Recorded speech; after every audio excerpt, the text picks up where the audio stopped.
Kalau kita lihat pengaman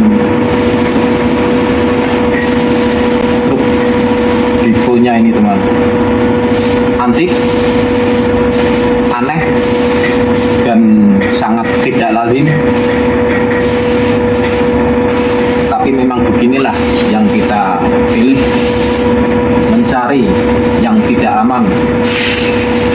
Karena seumpama kita sesuaikan dengan depan kabin Volvo-nya, ujung-ujungnya tidak akan sesuai juga.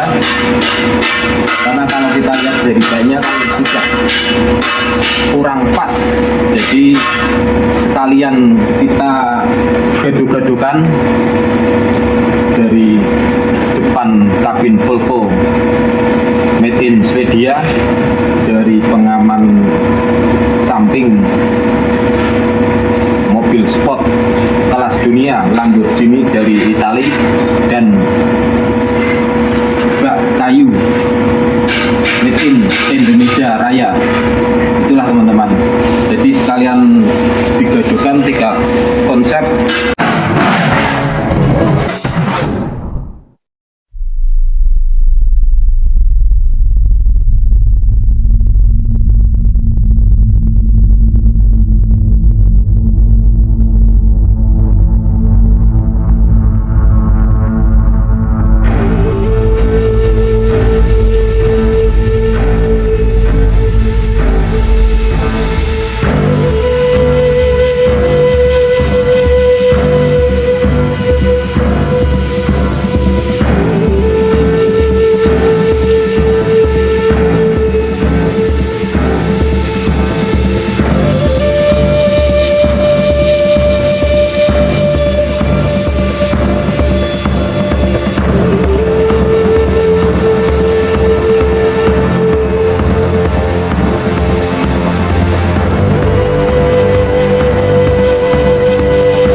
akhir sementaranya proses pembuatan pengaman truk Dina, desain fotonya ini.